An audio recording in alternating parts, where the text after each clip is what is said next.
Se sucedieron varios gobiernos liberales radicales, luego los mandatos de Rafael Núñez.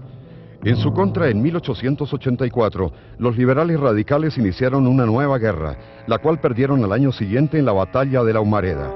Sus jefes, a pesar de capitular, fueron ejecutados. A partir de allí se inició la regeneración, al amparo de la Constitución de 1886, inspirada por Núñez y Miguel Antonio Caro. Se propendió por un Estado centralista fuerte y con amplias prerrogativas a la Iglesia Católica. Esta Constitución regiría por más de 100 años. En 1898, el liberalismo reaccionó con un levantamiento que inició la Guerra de los 1000 días. Una guerra tremenda que azotó todo el país. Tal vez es el momento de más mortandad en Colombia. Se ha calculado que en una población de unos 3.600.000 habitantes pudo haber unos 150.000 muertos. Hubo batallas tremendas como las de Palo Negro. Por otra parte, pues también traería algunas enseñanzas. Fue tan fuerte esa violencia, tanta la mortandad, que el país por mucho tiempo no acudió a las vías de hecho.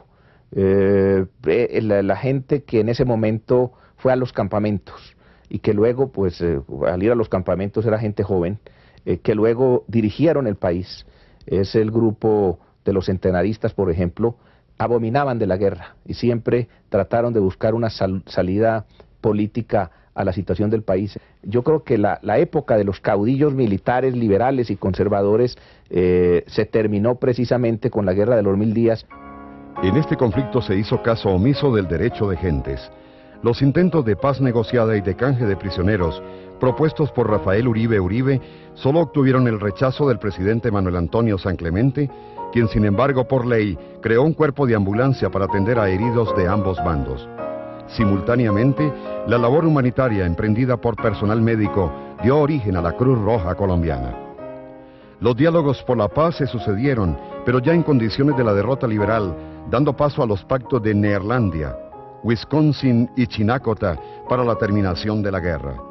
Pero por varios años subsistieron guerrillas liberales autónomas en las que se destacó el legendario líder Tulio Varón.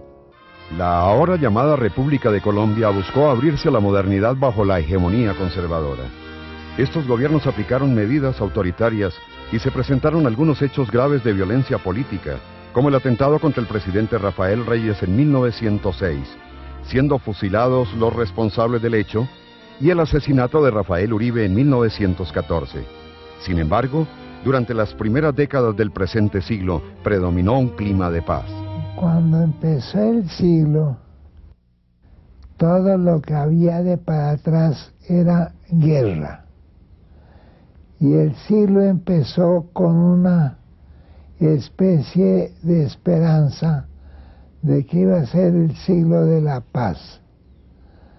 Y efectivamente, la generación que inició el siglo fue de reconciliación nacional. Pero en ese momento la paz dependía de los partidos, porque era una lucha ideológica entre liberales y conservadores.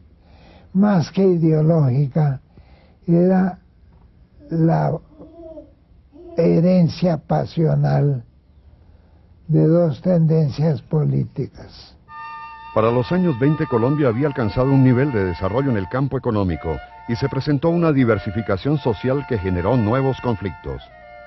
Los movimientos sociales en los años 20 podríamos decir que básicamente se manifiestan en una situación de no mediación con el sistema político y sobre todo con el Estado. Para ponerlo en palabras un poco más claras, cuando la gente hacía sus demandas como que eran recibidas muy hostilmente, tanto por los patrones, los dueños de las empresas, etcétera, como sobre todo por parte del Estado. Se miraba pues como con aprehensión que gentes que se consideraban como muy sumisas plantearan demandas.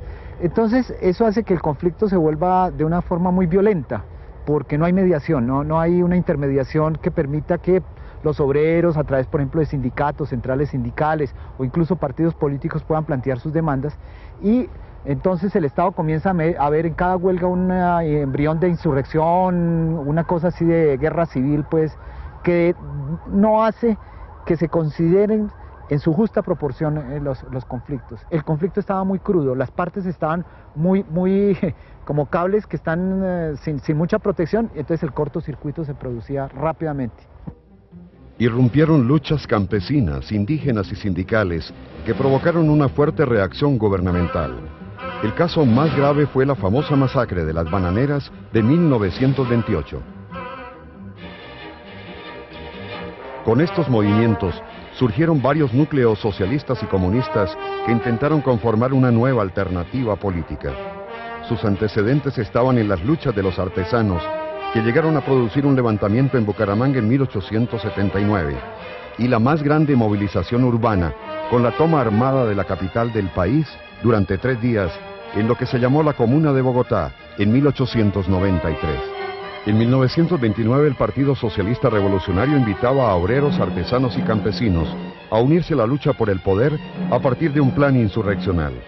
Pero este se frustró y el país ya no estaba en condiciones de afrontar el tipo de guerras sucedidas en el siglo anterior. No obstante, se presentó el alzamiento de los bolcheviques del Líbano en el Tolima y de núcleos obreros en Santander y otros lugares.